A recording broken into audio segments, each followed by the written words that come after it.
오늘 주실 하나님 말씀 요한복음 2장 1절에서 4절 말씀입니다. 요한복음 2장 1절에서 4절.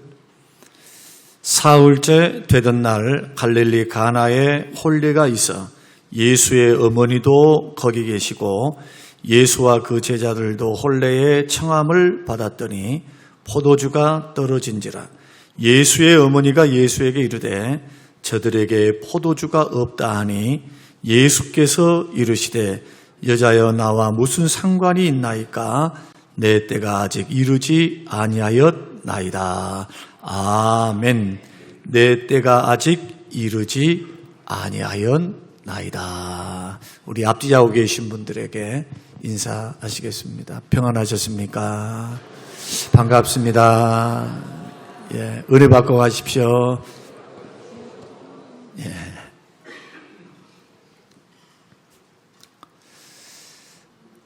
예수님께서 이제 30살을 잡수시고 대략 31살이 됐을 때 예수님께서 공생에 들어가게 되십니다. 예수님이 사명을 자각하시고 공생에 들어가셨을 때 제일 맞닥뜨렸던 것은 40일 금식 기도입니다. 그 사명이 막중하고 예수님께서 그리스도로서 십자가에 죽어야 할 의식을 분명히 갖고 계셨기 때문에 예수님은 사명을 감당하기에 앞서 제일 먼저 유대 광야에 들어가서 사람이 없는 곳에서 짐승들이 있고 전갈과 뱀이 있는 그곳에서 40일 동안 금식하면서 하나님 앞에 간절히 기도하셨습니다.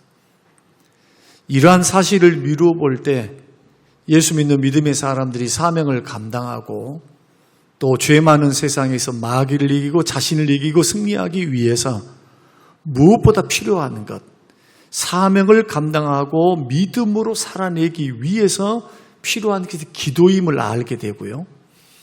그 예수님 앞에 가장 먼저 도전해 왔던 것들은 마귀의 시험이었습니다. 마귀가 예수님을 무너뜨리기 위해서 저 아담을 무너뜨렸듯이 마귀가 예수님을 무너뜨리고 그로 하여금 완전히 쓸모없는 인생이 되도록 사명 감당하지 못하도록 하기 위해서 마귀는 시험을 했고요. 마지막까지 시험을 하게 됩니다.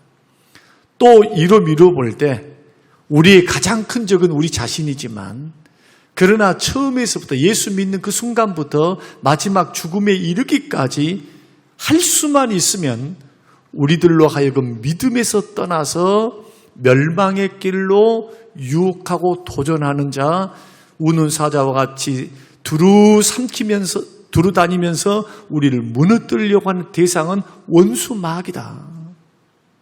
그래서 예수님은 기도로 승리하기를 원하셨고 마귀는 시험하려고 달라들었습니다. 그때 예수님은 40일 금식을 마치신 후에 말씀으로 마귀를 물리치사 승리하셨습니다. 이로 미뤄보건대 우리의 신앙생활의 승리는 말씀과 기도로부터의 승리이다. 믿습니까? 일로 승리가 아닙니다. 일은 중요하고 인생도 중요합니다. 성공도 해야 되겠고 잘 살아야 되겠고 자식들도 잘 풀려야 되겠고 나도 이 세상에서 조금 떵떵거리며 살 수 있는 어떤 위치가 되어져야 할 겁니다. 그러나 이것은 쉬운 길이 아닙니다. 영적으로 볼 때 마귀가 가만 내버려 두지 않고 할 수만 있으면 우리의 영혼을 무너뜨리기 위해서 노력하고 있다. 어느 정도로 두루 다니며 찾고 있으니 우리 예수 믿는 믿음의 성도들이여 말씀과 기도에 깨어있게 되시기를 주의 이름으로 축원합니다. 말씀과 기도에 깨어있어 마귀를 이기시길 바라고 시험을 이기시기를 바랍니다. 이렇게 예수님이 첫 출발을 하셨습니다. 승리하시면서. 그리고 오늘 본문의 말씀에는 예수님께서 처음으로 기적을 베풀었던 기적의 모습을 기록해 놨습니다. 이것이 요한복음 2장의 말씀인데요. 예수님이 첫 기적을 나사렛에서 약 서남편으로 6km 정도 떨어진 가나라고 하는 곳에서 예수님이 기적을 베푸셨습니다. 그 기적의 내용이 뭡니까? 물로 포도주를 만드는 기적입니다. 오늘 저는 예수님께서 이 기적을 행하시고 난 후에 오늘 본문의 말씀 11절 말씀 보면은 예수께서 이 첫 표적을 갈릴리 가나에서 행하여 그의 영광을 나타내심에 그때 제자들도 함께 초청을 받았고요. 예수님의 어머니는 먼저 가 있었습니다. 그 제자들이 그를 믿으니라. 그러면 오늘 첫 번째 기적을 행하셨던 그 이유는 예수님이 기적을 위한 기적이라든지 아니면 요구해 오니까 예수님이 불쌍히 여기셔서 그 요구에 응답하신 기적의 성격이 아니고 예수님이 하나님의 영광을 나타낸 겁니다.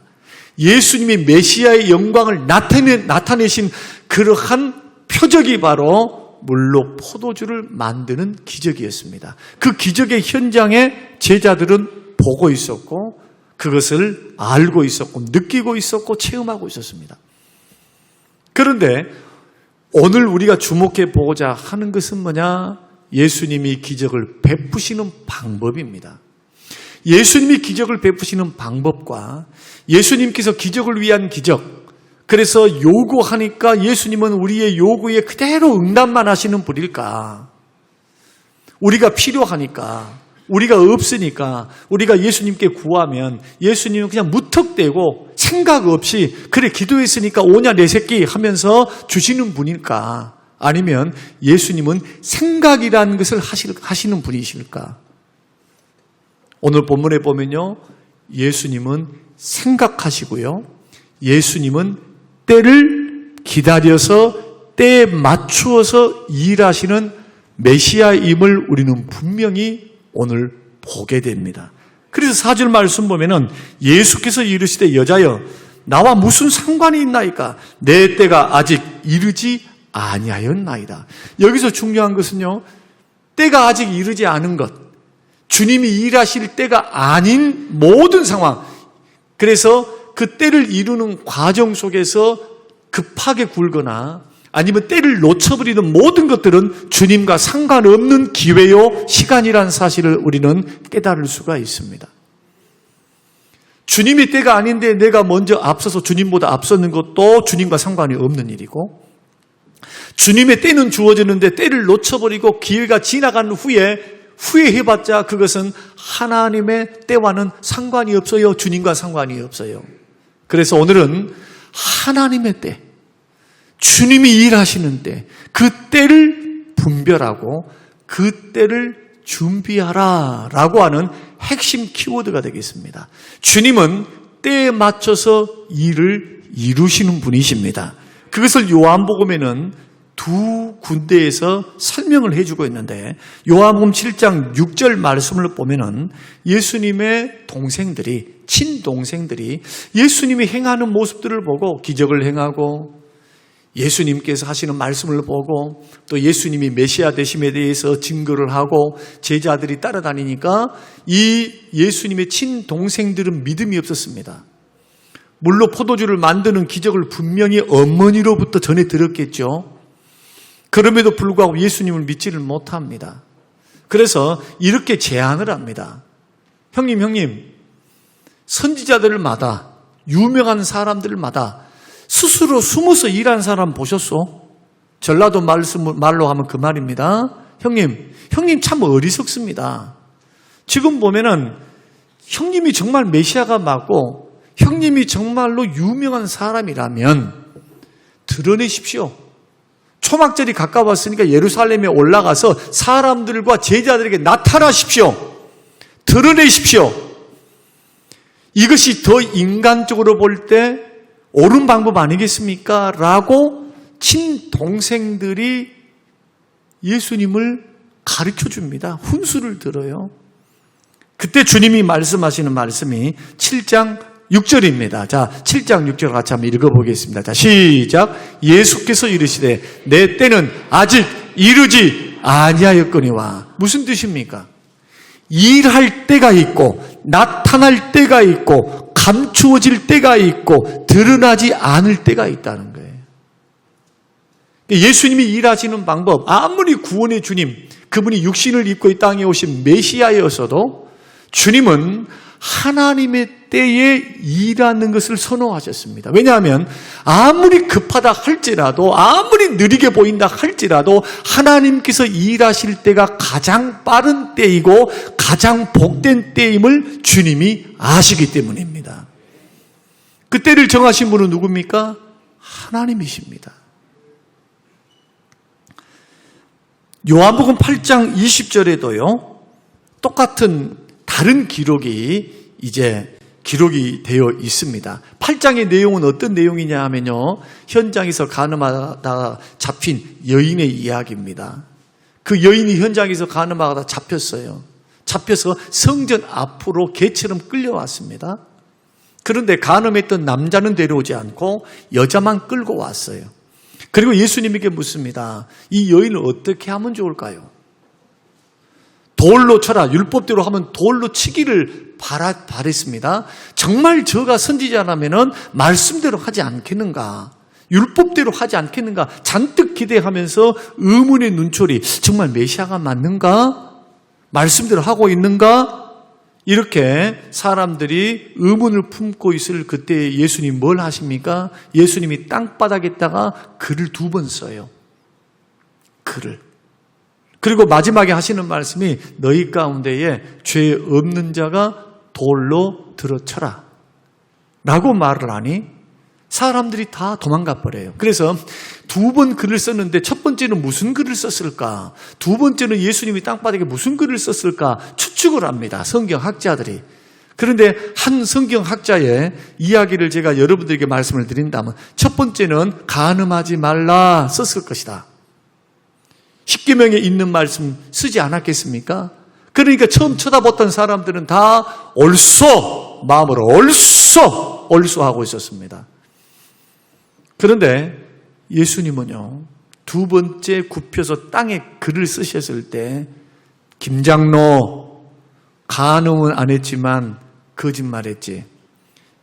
이권사 탐냈지. 9번째 계명이죠. 이웃 것을 탐했다. 너 화장품 탐냈지. 옷을 탐냈지. 마음으로 진 죄도 10계명이 짓는 죄예요. 9째 계명이 마음으로 짓는 죄거든요. 안집사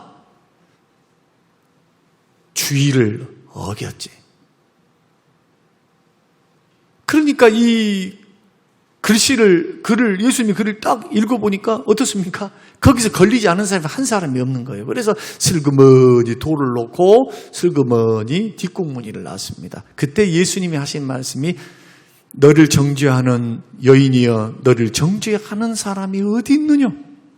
아무도 없나이다. 나도 너를 정죄하지 않으니 다시는 죄를 짓지 말라. 주님이 뭘 해주신 겁니까? 죄사함을 주신 겁니다. 죄사함은 누구만 주실 수 있습니까? 하나님만 주실 수 있는 거예요. 믿습니까? 사람이 줄 수 없는 것이고 하나님만 주실 수 있는 것. 그러니까 이 사건을 통해서 예수님은 뭘 드러내느냐? 내가 메시아이며 하나님이라라고는 강력한 증거를 행동으로 보이시는 겁니다. 그리고 요한복음 8장에는요, 또 어떤 내용이 있느냐 하면은 그 많은 성전 앞에 있는 많은 사람들이 듣고 있는 데서 예수님, 나는 빛이다. 나는 생명의 빛이다. 나를 믿는 자는 생명의 빛을 받을 것이다. 나와 하나님은 하나다. 하나님께서 나와 함께 하신다. 아버지가 나와 함께 하신다. 여러분, 아버지가 함께 하시고 아버지와 동일한 분은 곧 뭐라는 말씀입니까? 하나님이란 말이잖아요. 하나님. 예수님이 자기 선포를 하신 거예요. 신적 선언을 하고 있는 대목이 8장입니다. 그런데 예수님이 이렇게 말씀하시고 예수님이 가르치시는 겁니다. 지금 성전 헌금함 앞에서 거기서 듣고 있는 사람, 바리새인들, 사두개인들, 제사장들, 레위인들, 유대인들, 경건한 사람들, 기도 꽤나 하는 사람들, 율법을 아는 사람들이, 그 수많은 사람들이 초막절에 모여 있었겠죠. 그래서 그 때에 많은 사람들이 있음에도 불구하고 누구 하나 예수님에 대해서 잡는다든지 만류한다든지 신성 모독이다 그렇게 말하지 않습니다. 그 이유를 주님은 뭐라고 말씀하느냐 하면은 8장 20절 한번 읽어보겠습니다. 자, 시작. 이 말씀은 성전에서 가르칠 때에 헌금함 앞에서 하셨으나 잡는 사람이 없으니 이는 누구의 때? 그의 때가 아직 이르지 아니했다. 다시 말씀드리면 예수님의 때이면서 또 하나님이 일하시는 때입니다. 십자가에 달려 죽으실 그때 아직 이르지 않고 뭐가 남아있다는 겁니까? 아직 사명이 남아있는 거예요. 여러분, 사람이 죽는 것도 때가 있어요. 사는 것도 때가 있어요. 오늘 잠언의 말씀을 통해, 전도서의 말씀을 통해서 하나님은 분명하게 우리에게 말씀하시는데, 이 예수님께서 때에 따라 움직이셨다는 것은 오늘날 우리에게 어떤 교훈을 주시냐 하면은 우리 인생의 범사에는 하나님께서 정하신 분명한 때가 있다는 겁니다. 전도서 3장 1절에서 8절 범사의 기한이 있고 천하 만사가 다 때가 있나니 날 때가 있고 죽을 때가 있고 심을 때가 있고 심을 것을 뽑을 때가 있고 죽일 때가 있고 치료할 때가 있고 뭐 웃을 때가 있고 울 때가 있고 슬퍼할 때가 춤출 때 사랑할 때 미워할 때 인생의 모든 일이 이 때를 따라서 이루어지는 것이다. 그러므로 때를 기다리고 하나님의 때를 바라보면서 하나님께 소망을 두는 사람은 복이 있습니다. 왜냐하면 그 때를 정하신 분이 하나님이시기 때문에. 마찬가지로 범사에 다 때가 있는데 인생을 살다 보면요, 전도서 말씀을 보면은 하나님께서 형통한 날과 곤고한 날, 잘 되는 날과 잘 안 되는 날, 내가 승리하고 사업이 잘 되고 축복받는 길로 가는 날도 허락하시면서 또 때로는 하나님께서 나로 하여금 실패를 맛보고 가난을 맛보고 배신을 당하고 어려움을 당하고 피곤하고 힘든 그 때를 교차해서 병행하게 하셔서 하나님의 거대한 뜻, 나의 인생을 향하신 하나님의 뜻을 모르게 만드셨어요. 모르게. 그렇게 하면서 우리를 다루어 가신대요. 뒤에 찾아보겠습니다. 거기에는 목적이 있습니다만은 중요한 것은요, 때가 있다는 거예요. 때가. 하나님이 허락하시는 그 때. 그런데 확실한 거 한 가지가 있습니다. 그것은 뭐냐? 환난, 고난, 시험, 어려움은 반드시 찾아옵니다. 믿습니까?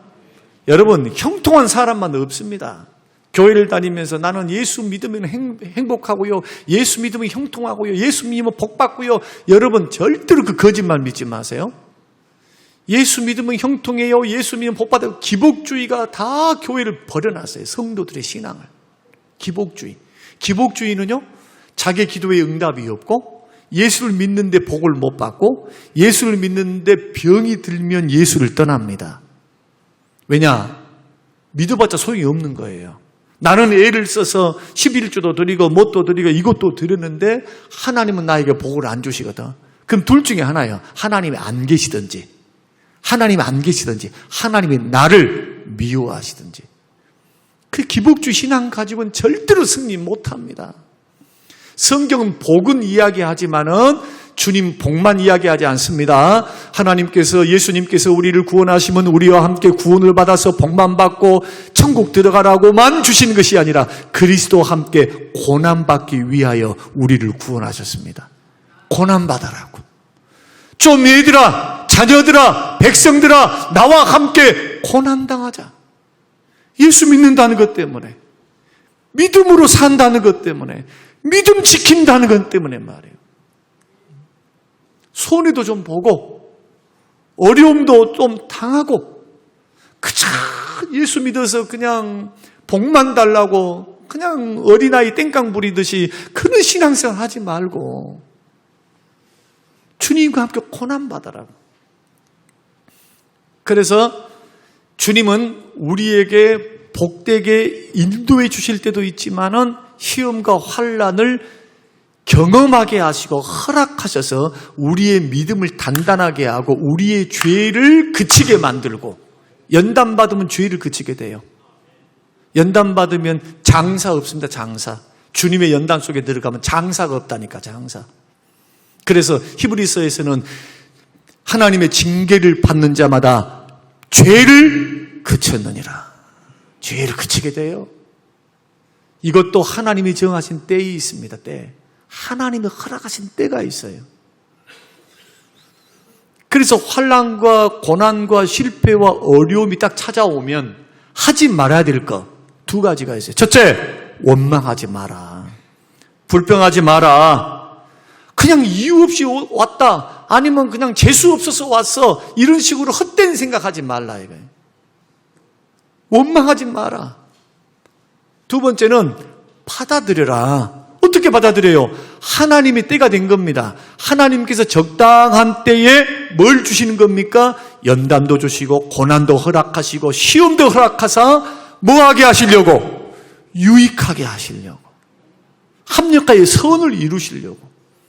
그러니까 이러한 때에도 예수 믿는 사람들은 하나님이 허락하신 때가 있어. 이것은 하나님이 허락하신 것이야. 이것은 재수 온부터서 왔다거나 내가 잘못했기 때문에만 오는 것이 아니라 이 모든 상황 속에서 다 이해할 수 없는 어려움이다 할지라도 하나님이 나에게 유익되기 위해서 허락하신 하나의 때다 때. 시험이다. 시험 없는 인생이 어디 있어요? 고난 없고 연단 없는 인생이 이 가운데 어디 있습니까? 아무도 없어요. 아무도 없어. 그래서 원망 없이 받아들이는 믿음이 있어야 됩니다. 이것은 사람 탓하고 누구 탓하고 뭐 자식 탓하고 무슨 남편 탓하고 이런 사람들은 죄송하지만 못 태어납니다. 자꾸 탓하면서 원망하고 불평하고 세상 탓하고 부모 탓하고 남편 탓하고 아내 탓하고 세상 한번 해보세요. 그런 사람이 미궁 속에 빠지지 그런 사람이 시험에서 딛고 일어설 수 있는가? 그런 사람에게 믿음이 있는가? 없습니다. 믿음 찾아볼 수 없어요.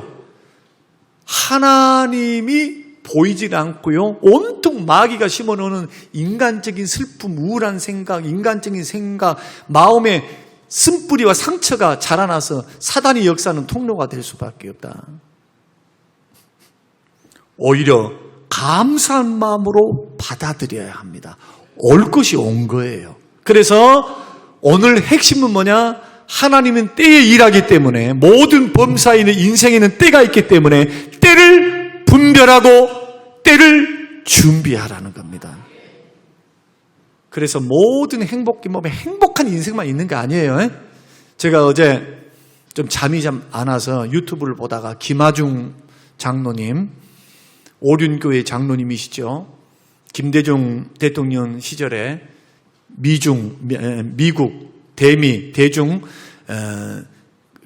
외교관을 지내셨던 그러한 장로님의 간증을 한 15분짜리 간증을 듣게 되었습니다.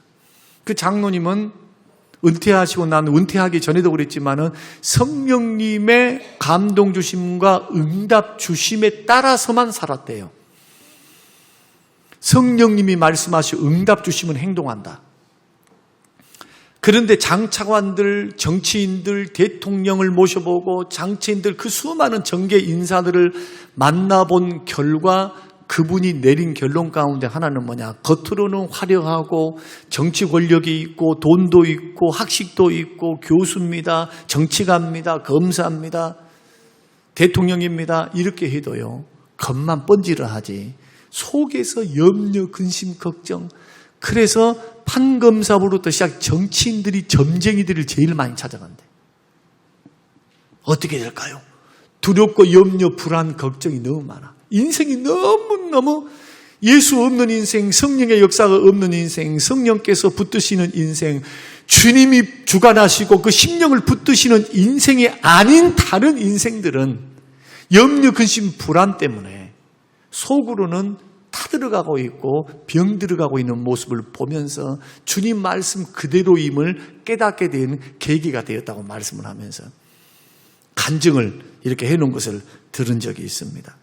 여러분, 저와 여러분들은 여러분의 나이가 어떻든, 여러분이 성별이 어떻든, 여러분이 늦게 믿었든 빨리 믿었든 모태신앙이든 이제 믿었든과 상관없이 예수 그리스도가 나의 구주 되심을 믿어지고 예수님을 주로 고백하는 하나님의 사람들이라면 여러분들은 하나님의 자녀인 줄로 믿으시길 바랍니다.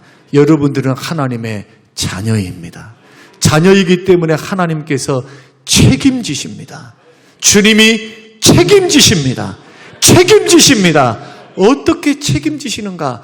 형통한 열린 길, 응답의 길도 방편으로 때를 정하셔서 인도하시고 때로는 곤고한 날, 힘듦을 통해서 허락하셔서 우리의 병든 영혼을 일깨우시고 정신을 차리게 하시고 죄를 그치게 하시고 사람이 연단과 고난과 시험 속에서 허덕여 보면 얼마나 일상생활에 주시는 그 은혜, 말씀의 은혜, 예배의 은혜, 봉사의 은혜, 기도의 은혜, 평범하게 두 다리를 가지고 온몸을 가지고 찬양하는 것이 얼마나 복된 일인가를 어떻게 압니까? 건강 잃어보고 돈 잃어보고 바빠보면 압니다. 잃어보면 그것의 소중함을 비로소 깨닫는 게 어리석은 인생이에요. 인생.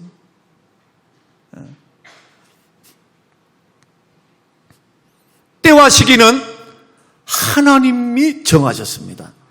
그래서 문제는 뭐냐? 그 시기와 때를 우리가 모른다는 데 있습니다. 그래서 준비하셔야 됩니다. 예수 믿는 사람은 분별을 해야 돼요. 그래서 성경은 깨어있으라고 말합니다. 영적인 깊은 잠에 빠져 있으면 시험을 이길 수도 없고 대비할 수도 없고 준비할 수 없어요. 그래서 오늘 저는 마지막 설교를 이제 정리하면서 분별할 수 있는 그 때를 분별할 수 있는 세 가지, 그리고 그 때를 분별하고 그 어려움의 때를 승리에 걸어갈 수 있는 방법 세 가지를 말씀드리려고 합니다. 자, 하나님의 때를 준비하기 위해서 첫째로는 때의 원리를 알아야 합니다. 자, 전도서 3장 1절로 8절 아까 읽으셨죠? 울 때, 웃을 때, 어려움을 당할 때, 형통할 때, 사랑할 때, 미혹할 때 뭐가 있습니까? 한번 따라서 해보십시다. 하나님의 때에는, 큰 소리로, 하나님의 때에는 정반대의 때가 찾아온다. 다시 말씀드리면 하나님께서 그냥 이쁘다고 무조건 꽃길만 걸어가고 형통의 길로 걸어가게 한 적이 없어요. 성경 여러분 창세기부터 계시록까지 읽어보세요. 성경의 인물들을 하나님이 어떻게 다뤄가셨는가? 돈만 줬습니까? 고생 하나 하지 않게 하나님이 인도에 가셨습니까? 절대 그렇지 않습니다. 하나님이 이 두 가지를 교차하셨어요. 전도서 7장 13절 14절 한번 읽어보십시다. 전도서 7장 두 번째 전도서 7장 13, 14. 자, 시작. 하나님께서 행하시는 이 일을 보라. 하나님께서 굽게 하신 것을 누가 능히 곱게 펴겠는가? 자, 스톱. 그대로 계세요. 자, 하나님이 이렇게 자신있게 말씀합니다. 야, 전능한 내가 굽게 했는데 이 세상 어떤 자가 있어서 전능한 나를 이겨서 내 뜻을 무시하고 이걸 펼 수 있겠니? 우주 만물을 창조한 내가 굽게 만들었는데 그 말입니다. 다시 말씀드리면 하나님의 전능성에 의지해서 주님이 14절을 말씀하는 겁니다. 14절을 읽어보십시다. 자, 시작. 형통한 날에는 기뻐하고 곤고한 날에는 되돌아보아라. 이 두 가지를 하나님이 병행하게 하사 사람이 그의 장래일을 능히 헤아려 알지 못하겠다. 그래서 예수 믿는 사람은 장담을 하면 안 돼요. 장담을 하면.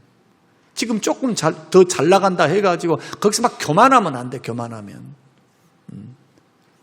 반대로 지금 못 됐다고, 지금 잘 안 된다, 코가 석자나 빠져가지고 우울증에 걸려서 막 우울해. 염려, 근심, 걱정, 뭐 먹고 살고 우리의 보호자가 떠나고 우리 아버지가 마치 죽어버린 것처럼 하늘 아버지, 전능하신 내 아버지께서 마치 그런 나의 형편과 처지조차도 도우실 수 없는 그런 무능한 아버지인 것처럼 그렇게 굴지 말라. 언제? 곤고할 때. 권고할 때 시험이 오고 질병이 찾아오고 괴로움이 오고 힘든 일이 오고 올 것이 온 거예요. 올 것이 왔어. 원인을 몰라도 이유를 몰라도 그거 막 헤아리려고 하지 마세요. 그거 제일 먼저 생각이 중요합니다. 하나님이 허락하신 때임을 인정하면 그 다음부터는 화가 나는 게 아닙니다. 엉뚱한 생각 나지 않습니다. 뭘 하겠습니까? 정반대의 때가 있다니까요. 어떤 때? 회복되는 때. 믿습니까? 승리하는 때. 하나님은 그것을 겪게 하셔서 합력하여 선을 이루어 가세요. 우리의 인생을 다듬어 가십니다. 성품도 다듬어 가시고 우리를 믿음의 그릇을 키워서 그 믿음의 그릇에 복을 부으세요. 하나님이 사전에 소원해 볼 것이 하나도 없다 이거예요. 그런데 사람들이 어떻게 합니까? 고난당하고 어려움당하고 힘든 일이 있고 괴롭고 답답하면 원망불평하고 사람 탓하고 그 다음 원망거리를 찾죠. 여인들은 맘맛하면 남편이야. 남편 못 해보겠으면 자식들한테 다 분풀이를 내. 옛날에 보니까 그렇더라 이거예요. 지금은 모르겠습니다만. 남편들은 막 화가 나고 막 힘들고 그러면 밖에 나가서 그냥 술도 안 했던 사람이 갑자기 술, 담배 하기 시작하고 친구들하고 어울려 다니면서 그냥 그 괴로움과 어려움을 이겨내기 위해서 그냥 엉뚱한 데 주색 잡게 하고 돌아다녀버려. 그냥 인생 되든지 말든지. 여러분 이 길은 때를 모르는 거기 때문에 그래요. 때를 모르니까. 하나님 일하시는 방법을 모르니까. 곤고한 때만 있는 게 아닙니다. 어떻게 하나님께서 내 자식을, 우리 자식을 못 먹고 못 살고 괴롭고 답답하고 그냥 힘들게만 하는 게 어떻게 주의 마음이겠습니까? 그래서 우리를 향한 주의 마음은 절대로 재앙이 아니다. 예레미야를 통해서 분명히 밝혀 놓으셨어요. 주님은 좋으신 하나님이신 줄로 믿으시길 바랍니다. 하나님이 가장 합당하다는 때에 고난과 시험도 주시는 거예요. 그래서 감당할 수 있는 것만 주시는 거예요. 감당할 수 있는 것만. 감당할 수 없으면 주지도 않아. 그래서 믿음이 좋은 사람의 특징이 뭐냐? 고난이 큽니다. 여러분들이 신앙이 별볼 일 없으면, 믿음이 별볼 일 없으면 고난도 안 커.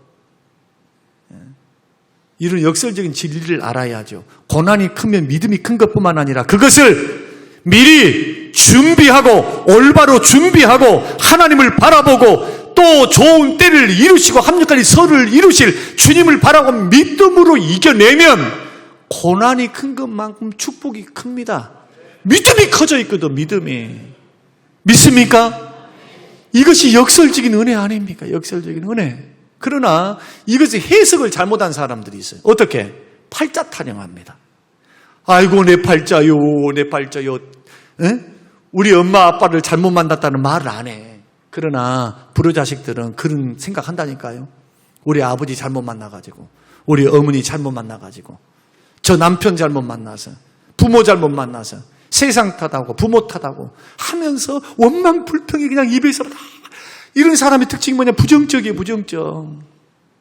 인생을 진취적으로 바라볼 줄을 몰라요. 예수 믿는 사람은 어느 정도로 긍정적이어야 되냐면요, 미칠 정도로 긍정적이어야 돼. 왜? 하나님이 내 편 되시기 때문에. 하나님이 내 아버지 되시기 때문에. 그래 안 해도 죄성 때문에 부정적으로 가지 말라 그래도 부정적으로 기울여져 있다니까. 죄성 때문에. 여러분 벗어나기를 원하십니까? 진취적으로 나가기를 원하십니까? 여러분이 신앙과 삶을 소망을 바라보고 긍정적으로 하나님이 좋은 때 반드시 주시리라. 형통한 길로 인도하시리라. 믿고 바라보고 소망해야 돼요. 다른 방법 없습니다. 없어요. 왜요? 때는 하나님이 주시기 때문에. 세 번째는 우리 하나님의 때를 기다리는 방법은 뭐냐? 세 번째 한번 올려보세요. 따라서 해보십시다. 참으라. 큰 소리로 참으라. 아이 목사님, 거창하게 무슨 새로운 방법이 있는 줄 알고 내가 지금 더 쉬운 방법이 있다고 생각하고 있었는데 참아라니요. 참아라니요. 하나님의 능하신 손 안에서 참으라. 기다리라. 때가 되면 너희를 높이시리라. 누구에게 한 말입니까? 젊은 분들, 내가 젊다고 생각하신 분들은 손. 다 늙었네. 다 나이 드셨어. 요즘 OECD에서요, 노인을 정의를 할 때 몇 세를 노인으로 바라보냐 하면요, 75세입니다. 어르신들, 75세 이전에는요, 장년입니다. 그래서 75세 밑에 계신 분들은요, 청년은 아니고 장년이에요. 노인 아니십니다. 65세가 아니에요. 75세 상향을 시켜놨어요, 지금. 그래서 우리 교회는요, 노인 인구가 많은 게 아니고 청장년 인구가 많습니다. 우리 교회 젊은 교회예요. 그런 의미로 본다면 젊은 사람도요, 뭐가 이루어지지 않았다고, 뭐가 없다고, 뭐가 아닌 것 같다고 해가지고 조급하게 굴지 말라는 겁니다. 내가 열심히 일을 하고 있고, 열심히 기도하고 있고, 신앙생활을 하고 있고, 비전과 꿈을 향해서 하나님의 인도를 받아서 주를 소망하면서 주와 함께 동행하고 있다면 하나님께서 때가 되면 반드시 들어서 세우시고 복을 주시고 하나님 사용해 주실 것을 믿으시길 바랍니다. 이것은 하나님의 약속입니다. 주님의 약속이에요. 약속. 주의 약속을 믿고 할 수 있는 방법은 뭐냐? 기다리는 겁니다. 발버둥 친다고 해가 되는 거 아닙니다. 주님 때보다도 앞서 나가거나 주님보다도 앞서 나가는 사람 어리석은 사람이에요. 내가 100걸음 움직이는 것보다 하나님께서 한 번 움직이는 것이 빨라요. 그래서 내 때보다도, 내가 원하는 때보다도 하나님의 때가 가장 빠르고 가장 복된 기간이고, 그 때에 이뤄놓으면요, 감당할 수 있는 마음의 상태도 준비가 돼요. 그래서 빨리빨리 성공하는 게 좋은 것만은 아니에요. 로또 맞는 것이 다 좋은 것만은 아닙니다. 패가 망신한 사람 많습니다. 돈 때문에 더 중요한 건 놓치고 산 사람 너무 많아요. 예수 믿는 사람들은 주께서 형통한 날과 곤고한 날 두 가지를 병행하게 하사 주님이 우리의 인생을 인도해 가시네. 목적은 딱 한 가지. 왜 그렇게 하셨을까? 왜 장래를 모르겠을까? 알면은 준비하면 얼마나 좋아. 야, 일주일 후에 박 집사가 너 시험 들게 할 거야. 너 그때 찾아오니까 너 대비하고 있어라. 기도하고 있어라. 마음 준비하고 있어라. 그때 꼬라지 내면 안 돼. 너 시험 들면 안 돼. 내가 가르쳐줬다. 온다. 얼마나 감사하냔 말이에요. 얼마나. 그러나 하나님이 이 모든 것을 비밀에 붙였어요. 왜요? 하나님을 경외하게 하시려고. 오직 하나님의 때를 바라보며 하나님의 도우심을 바라보고 나의 인생 오분을 알 수 없는 것이 나의 인생입니다. 고백하면서 하나님을 의지하고 살게 하려고 주님이 이 모든 것들을 병행하시면서 우리를 인도해 가시니 우리가 살 길은 뭐냐? 오직 하나님밖에 없는 줄로 믿으시길 바랍니다. 믿음으로 인내하라 이거 인내. 뭘 붙들고? 소망의 약속의 말씀 붙들고 이렇게 하면 어떤 일들이 일어나느냐? 세 가지 축복이 따르는. 첫째는 하나님이 좋은 것으로 예비하십니다. 여호와 이레로 준비하세요. 어떤 사람에게 원망, 불평하면서 탓하면서 믿음은 그 뒷받고 그냥 평안함을 주고 축복을 줘도 그냥 돈이 좋아요, 뭐가 좋아요 하고 뒷받고 치고 믿음 뒤로 물러가면 하나님이 좋은 거 예비하지 않습니다. 뭘 준비하실까요? 징계를 준비해요. 징계를 그대로 내버려두면 어떻게 될까요? 점점 주님 주색잡기에 빠져가지고 세상 유혹에 빠져가지고 넘어진 것은 시간 문제잖아요. 그 주님이 준비하셔요. 징계를. 반대로 형통함을 줬는데 주님 겸손하게 물질을 선용하며 알면서 하나님을 돈보다도 하나님을 더 사랑하며 걸어가면 더욱더 뭘 주실까요? 은혜를 부으시고 복을 부으실 줄로 믿으시길 바랍니다. 사랑받는 것도 지 할 몫인데 믿음의 길을 걸어가는 건 자기 할 몫이에요. 자기 할 몫. 신앙생활 남 탓할 필요 하나 없어요. 반대로 힘들고 어려운데 힘들고 어려울수록 더 그때를 기도하면서 입술 지키면서 말이에요. 입술. 죄 짓지 않고 입술 지키면서 욥처럼 주신 분도 하나님이시오 가져가신 분도 하나님이시라.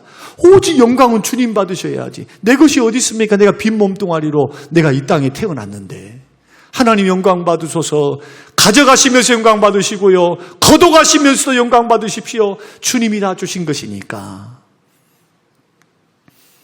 욥이 참고 끝까지 견뎠더니 갑절로 복을 받습니다. 인내 후에는 반드시 복을 받아요. 그래서 하나님의 때 가운데서 여러분 고난과 어려움의 때가 혹시 있걸랑 여러분 오래 참으시기 바랍니다. 주님 뭘 준비하셨어요? 그런 분들에게는 여호와 이레의 축복을 예비하시고, 두 번째는 합력하여 선을 이루십니다. 세 번째는 때를 따라 돕는 은혜를 줘요. 그래서 고난의 때, 어려움의 때에 내가 죄짓지 않고 믿음으로 기도로 승부를 걸고 믿음으로 주 앞에 걸어가면 뭘 보게 되느냐? 하나님의 기적을 봅니다. 어떤 기적? 열어주시는 기적. 때를 따라 돕는 은혜가 뭔가를 깨닫게 돼요. 아, 하나님이 이렇게 까마귀를 통해 역사하시구나. 하나님이 이렇게 응답하시네. 하나님이 길을 여시네. 어떤 사람에게요? 어려움의 때, 곤고한 때에 그냥 실망하고 절망해가지고 막 하나님 앞에 믿음도 떠나버리고 이런 사람 말고 주의 능하신 손 안에서 겸손하게 때를 기다리며 욥처럼 인내하면서 내 입술을 지키며 하나님의 도우심을 구하는 자에게 주님은 여실 때 어떻게 여시느냐? 때를 따라 돕는 은혜를 주신 하나님이 열 때는요, 옳다 하고 하나님이 형통한 길을 열 때는 활짝 열어요. 활짝 여시면서 하나님의 살아계심을 드러내십니다. 저는 오늘 주셨던 이 말씀, 지금껏 예수님의 기적, 물로 포도주를 만드셨다는 이 기적에 포커스를 맞췄던 이런 부분에서 때라는 관점에서 우리 예수님의 때, 이 때를 우리가 풀어서 함께 설명을 했습니다. 오늘 저와 여러분의 인생에도요, 하나님은 일하고 계시고 하나님은 계획을 갖고 계세요. 저와 여러분을 향한 하나님의 계획이 있습니다. 좋은 일도 있고요, 때로는 어려운 일들도 있어요. 그러나 최후 승리는 우리는 보장받았습니다.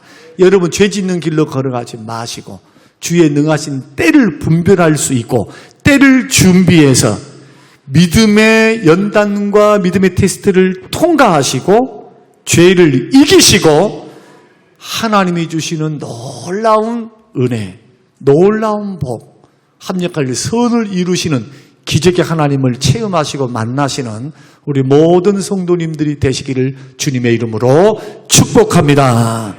고마우신 아버지 하나님 감사합니다. 고맙습니다. 우리에게 주신 말씀대로 주의 때를 분별하고 그 때를 맞추어서 준비하는 지혜로운 신앙인들이 되도록 축복하옵소서. 예수님 이름으로 기도합니다. 아멘.